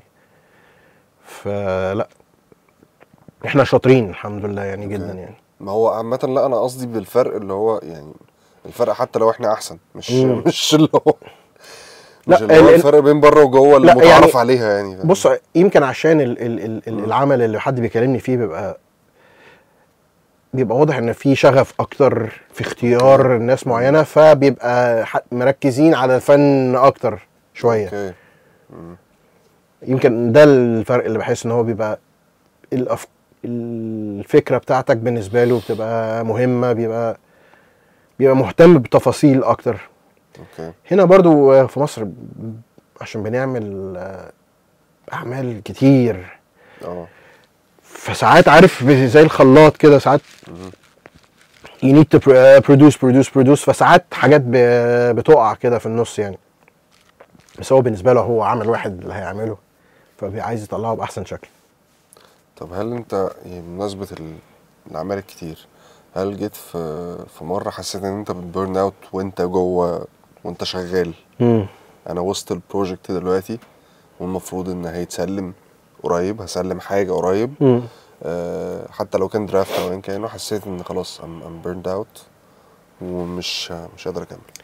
وانا بعد رمضان اللي فات يعني يمكن نمت اسبوعين ما بصحاش. اوكي. كان كان سيزون صعب، سيزون تقيل، كان في شغل كتير يعني حوالي 4-5 شهور شغل متواصل. وزي ما حكيت لك لو كان منتهي صلاحيه كانت فكرته جت معايا اسهل، كان يمكن الموضوع هيبقى ابسط. بس الانكزايتي بتاعت الشغلانه دي صعبه قوي، صعبه قوي، ومفيش حد ينجدك يعني. انت قاعد في الاستوديو، بصحى تفطر تدخل تقعد في الاستوديو، ها makes sense. والفكره لو ما جاتش انت ده انت في مسلسل ممثلين ومخرجين ومنتجين وناس معتمده. انت الناس دي كلها مستنياك ما مش ف فالموضوع لا بيجت انكشس وديبريسنج معظم الوقت. وفكرة كمان انت مفيش تيم معاك لا يعني، خالص. ما بيبقاش فيه مثلا حد هتكلمه وتاخد رأيه في حاجة، بما انه ان هو من ضمن من ضمن التيم بتاع الساوند تراكس عامة. هتاخد رأيه مثلا زي ما ممكن مخرج يكلم والله انا محظوظ ان انا صديق يعني اصدقائي الاثنين باست فريندز امير وساري اوريدي كومبوزرز شاطرين جدا، فلا باخد رايهم وبياخدوا رايي كتير. فاحنا الحمد لله وي باونس ايدياز اوف ايتش اذر. ففي ده يعني على الاقل لما يبقى في مكالمه زي الزفت مع بروديوسر او مخرج، عندك حد تكلمه يبقى فاهم بالظبط اللي حاصل، يقول لك ده انا برضو لسه فلان. طيب قول لي انت بتديفاين الرول بتاع المزيكا في السينما او في الدراما ازاي؟ يعني الديفينيشن بتاعك انت. سؤال صعب. هي مجرد اداه بتساعد المخرج يوصل الفيوينج اكسبيرينس او الاحساس اللي عايز يطلعه من المشهد باي شكل. نوتة بيانو واحده، فاجنر ستايل براس، مش مهم. في الاخر انت مجرد اسيستنت للمخرج يوصل الفيجن بتاعته. انا مش مؤلف موسيقى شغال مع عمل، لا انت المفروض within a team. المفروض الطبيعي انك دايما بتتفرج على الحاجه قبل ما تشتغل. ده بيساعد. بس يعني لو هختصر الاجابه هو ده طيب انت هل في بروجكت معين انت بتتمنى تشتغل عليه، سواء يعني بروجكت من ناحيه فيلم جانرا معينه او حاجه ما عملتهاش قبل كده يعني،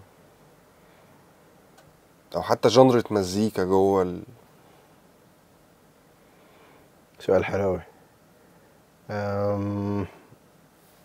انا حاسس ان انا اشتغلت معظم الجانرز. كان في مصر ولا في المطلق اللي انت عايزه. في المطلق؟ براحتك خالص. نفسي طبعا اشتغل سوبر هيرو موفي. اوكي. يعني بص بلوك باستر كده. انت جيت على الحته اللي انا بحبها الصراحه، بس انا ما بتفرجش غير على حاجات سوبر هيروز. لا، لان هي دي الحاجات اللي كانت يعني بعيدا عن اي تي، هي دي كانت الحاجات دايما اللي بحس دايما بالباور اوف ميوزك فيها قوي. طبعا بلا خلاف في حاجات كتيره تانية فيها موسيقى حلوه، بس مش عارف يعني لو قلت لي في بارت 4 باتمان، ساين مين. اوكي. بارت 4 انت كريستوفر نولان صح؟ لا بس في 6000 باتمان تاني. لا انا وقفت عند نولان. ما كملتش الباقي اللي حصل. لا باتسون بقى اوكي. الجين زي باتمان ده مش تبعي خالص. شفتش بين افلك؟ كان روش جدا كباتمان، بعيدا عن زاك سنايدر يعني.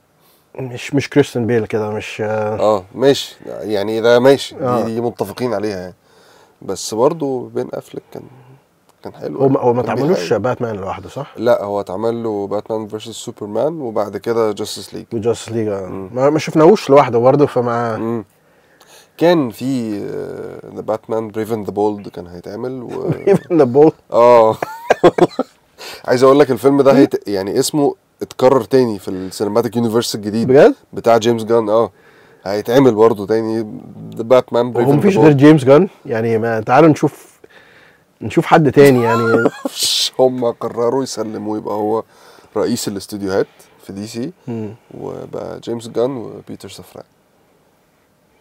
انا جيك قوي في الحته دي، فاحنا ممكن نقعد نرغي 3 ساعات في الموضوع ده عامه. انا من هواة الداركر فيرجنز اوف سوبر هيروز. ذاتس واي انا كنت حابب الفيرجن بتاعت زاك سنايدر. ولو كانت كريستوفر نولان بالنسبه لي كان هيبقى احلى كمان اكيد. يعني التريلوجي بتاعت باتمان دي مش ما فيش زيها. مستحيل. طبعا مفيش زيها بجد. لكن جيمس جان مان اوف ستيل بتاع كان لا، هو مان اوف ستيل كان زاك سنايدر. جيمس جان لسه جاي له من دول. ايوه صح، جيمس جان بتاع سوبرمان الجديد ده بالظبط. انا سبت الفيلم في نصه ومشيت. بس خلي بالك انا اتولدت على ذا اوريجينال سوبرمان كريستوفر ريف.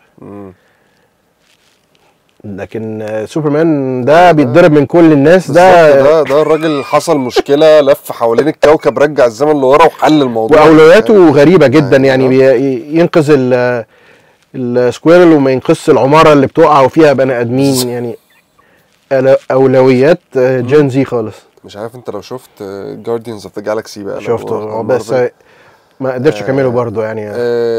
يعني بص، انا ما عنديش مشكله في اول فيلمين قشطه بيضحكوا. هو بالنسبه لي فيلم كوميدي بحت.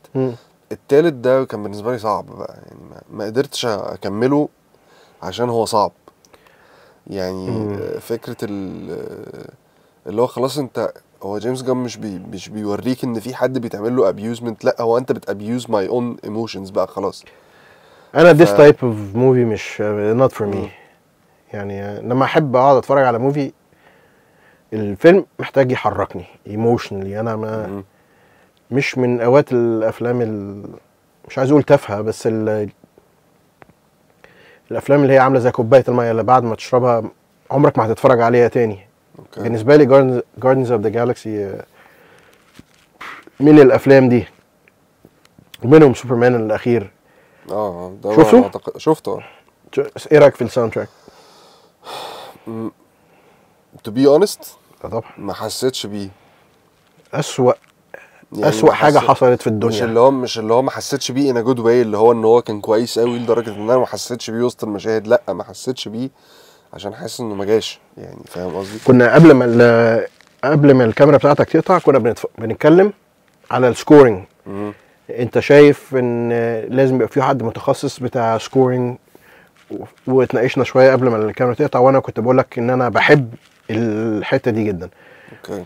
بقول ده ليه؟ علشان الفيلم ده اكبر مثال ان ذا جريتس بتوع الشغلانه دي they understand picture اكتر من موسيقى كمان، بس بما عدا جون ويليامز طبعا. ليه؟ they know when to hit you. يعني هانز زيمر لايك اور نوت، لكن هو ماستر في انه يعرف امتى تهيت يو بالتانا فتقشعر. فجيمس جون جايب واحد بلا خبره اوركسترال خالص. انا ما اهتمتش اعرف هو مين حتى، اللي هو كان معاه في جاردنز اوف ذا جالاكسي، وفي الاخر لما لقوا ان السكور هيخيش جابوا حد من ريموت كنترول من عند هانز زيمر يلحق في اخر اسبوعين. فاللي حاصل ان الموسيقى اولا صعب، يعني تحس ان هي كانك اشتريت دخلت انترنت وعملت لايبرري ميوزك كده وحط والثيم ما يحرككش، واخدين بس اول نوتين من الاوريجينال ثيم. يعني بص الموضوع مفيش كلايماكس للميوزك. فده درس في وين هيت. ممكن على فكره نفس المزيكا دي باعاده توزيع اماكنها في الفيلم ممكن تبقى ليها وقع تاني. بس لما تسمع برضو المزيكا لوحدها هي يعني انا بجد ما حاولتش حتى لا فيري واش داون كده، فيري سمبلستيك هارمونيكلي. يعني انا ما اعرفش ليه في اتجاه ان احنا بنسمبليفاي كل حاجه. يعني ازاي خلاص يعني الناس الشاطره اللي من جولدن ايج زي جون ويليامز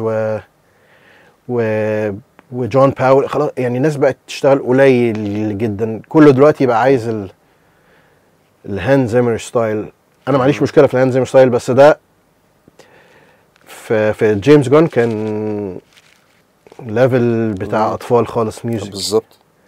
هو عامه اعتقد ان هو الفيلم نفسه موجه اكتر ناحيه الاطفال وكده، مش وحتى لو عملوا اطفال عملوا وحش. يعني الحته بتاعت الحرب تحس ان ده على فكره احنا عندنا في خناقات في 15 مايو اكبر من دي.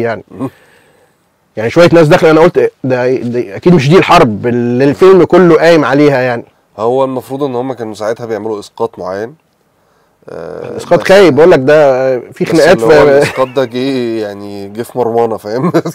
لا كان وحش قوي.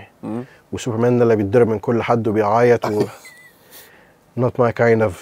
يعني اعملوا كاركتر تاني سوبر هيرو بيعيط وبيدمع وبيتضرب مش سوبرمان. يعني مش هو بص، هو هنري كافيل سوبرمان كان احسن حاجه بعد كريستوفر ريف. بالظبط.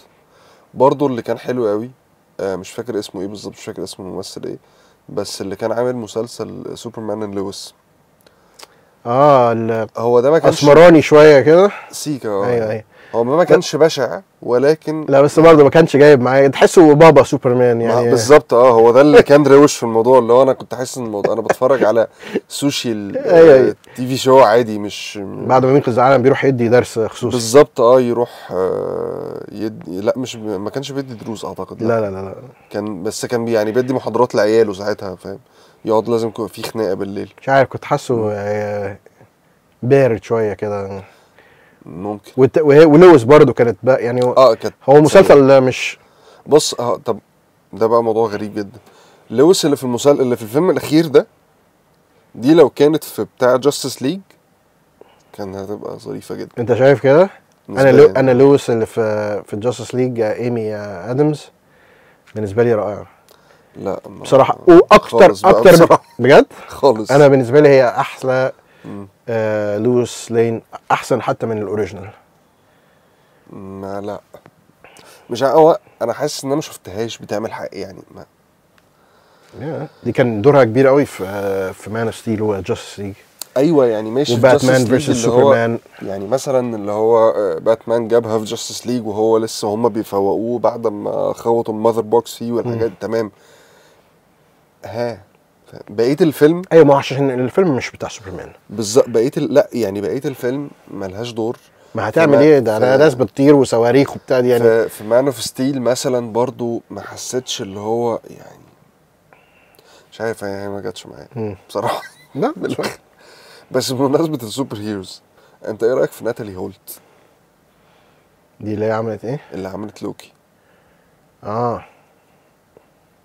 ايه رايك في الساوند تراكس بتاعت لوكي ماشي. عامه لا المسلسل؟ لا ما شفتش مسلسل بصراحه. اوكي. وكان في برضو I think انديانا جونز الاخير كان واحده بنت برضو اللي عاملاه. صعب قوي بعد جون ويليامز تعمل انديانا جونز يعني صح يعني تاسك. يعني انا احترمت هان زيمر لما عمل مان اوف ستيل، قال انا مش هقرب من الثيم بتاع جون ويليامز لانه لو حاول ياخد الكونسبت ده ما كان هيفشل فشل ذريع.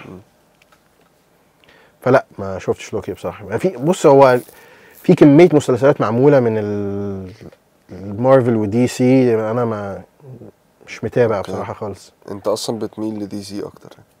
انا باتمان سوبرمان. تعرف ان ده سؤال مهم جدا بساله لاي حد بعمل معاه بودكاست، انت دي سي ولا مارفل؟ بجد؟ معرفش ليه. والمره دي اول مره ما ابداش البودكاست بالسؤال ده، وجت لوحدها في الاخر يعني. انت ايه؟ انا دي سي فان بوي جدا. تصدق انا دي اول مره حد يسالني انا بقى المره دي. الناس لازم تعرف. انا الافنجرز والهالك يعني طبعا كنت بتفرج على هالك وانا صغير. اوكي. الانكريدبل هالك لو فريجنو القديم. بس من لغايه ايرون مان ما كانش في حاجه، ما كانش في قبليها. كان في بليد بقى والحاجات دي بس. ماشي. بليد رانر. لا بليد بس. بتاع ويزلي سنايبس. لا هو ده المفروض فامبايرز وبتاع هو ده قصه الفيلم يعني. اوكي. بس هو من ضمن الكاركترز بتاعت مارفل. اوكي. لا ما شفتوش. طب انت ايه اكتر ساوند تراك في الجانرا دي بتسمعه اصلا لوحده، بترجع له من حين لآخر؟ في السوبر هيروز هو 100% الاوريجينال سوبرمان. اوكي. ولو في الحاجات المودرن 100% دارك نايت. اوكي. لانه عمل طفره يعني في وات ساوند تراكس كان دو. يعني هان زيمر فعلا طور الجانرا دي جدا. طبعا خدها بعيد عن الستايل اللي انا طول عمري بحبه، الجولدن ايج اوف ساوند تراكس. لكن وانت بتتفرج لا يعرف هي نوز هاو تو موف يعني. طب عندي سؤال مهم جدا، السؤال ده عليه خناقه كبيره بيني وبين ناس كتير يعني. فكره الاغاني اللي بتتحط في الافلام. عمك جيمس جان يعني فشخني. فكره المواويل قصدي كمان، مش الاغاني بس بتبقى في الافلام او المسلسلات.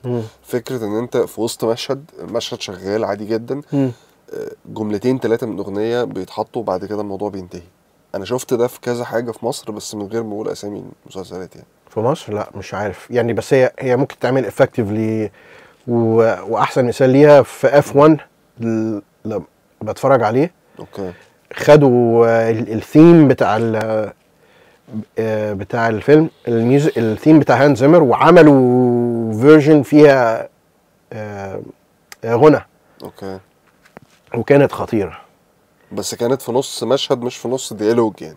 لا بس الفيلم كله ريسنج وبتاع فالفيلم كان مستحمل ده. كان محتاج حاجه دايما بتحرك المشاهد. اوكي. لكن لا انا مش عارف يعني، انا ما عملتهاش بصراحه. وما تحسش انها حاجه ممكن تكون منطقيه ولا؟ ممكن لو اتعملت صح واي نوت. اي حاجه مفيده للمشهد عمري ما هقول لا عليها يعني. لو عايز تنصح الكومبوزرز اللي بيحاولوا يبداوا في الموضوع او ميوزيشنز بشكل عام، what would you say؟ حاجه يعني سهله. اقول لك على حاجه تقطع الليرنينج كيرف. ما تعملوش زيي، ما تفتكرش ان انت عشان بتالف مزيكا حلوه جدا فانت جاهز اوكي تعمل موسيقى تصويريه. مهم. دي كانت غلطتي يعني، تمام. او اريجنس يعني، تعال نقول اريجنس خلاص يعني. مهم. فلو عندك وقت وحابب وعايز، على فكره انت ممكن تكتشف ان انت مش هي دي اللي انت بالظبط ممكن تكتشف مش دي حتتك خالص. في انت الآخر. ممكن انت تبقى شاطر في تاليف موسيقى. مهم. نزل افلام بتحبها، شيل المزيكا من عليها. انا فاكر بعد كام عمل لما لقيت نفسي لا انا محتاج اقعد بقى اذاكر افهم الدنيا دي بتمشي ازاي، جبت فيلم اسمه نو كانتري فور اولد مان. اوكي ده فيلم ما فيهوش مزيكا خالص، وفيلم فيه الجانرا اللي انا بحبها، سسبنس وثريلر واكشن حلو. وقعدت ابتدي الف مزيكا للفيلم كله شهور. فدي تبقى نصيحتي يعني، اولا اعرف لو انت عايز تعمل الشغلانه دي ابتدي الف مزيكا على مشاهد، وانت هتعرف لو انت شاطر عندك الموهبه حابب الموضوع ممكن تلاقيه لا ايه ده مش ده اصلا اللي لا ده عايز انا انا محتاج في نص محتاج في نص المزوره اروح يمين خالص. هتعملها ازاي؟ اوكي ما هي مش موسيقى بقى اي بي مم. فيرس كورس فيرس بريدج كورس. انت ممكن في نص الجمله الموسيقيه مضطر تقفل، هتقفلها ازاي؟ مهم. في العادي لما بتالف موسيقى ما بتعملش كده، انت بتكمل بالظبط. كمل الجمله. لا بس انت هنا هتقفل، هتعملها ازاي؟ هي دي بقى التريكس اللي بتتعلمها وانت بتشتغل. اعتقد دي افضل حاجه ممكن تسمعوها عن الفيلم كومبوزنج في المطلق. فاشكرك بشده على هذا البودكاست العظيم. مان اني تايم. واخيرا فعلناها. انا مبسوط. مي تو. احنا لسه هنكمل بس احنا عشان نقطع هنا. وانا هسيب ده برضو عادي في يلا بس نراكم في حاجه تانية. انبسطوا. دي الجمله اللي بقولها في الاخر بس. دي اراكم في اي حاجه تانية البانش لاين. بالظبط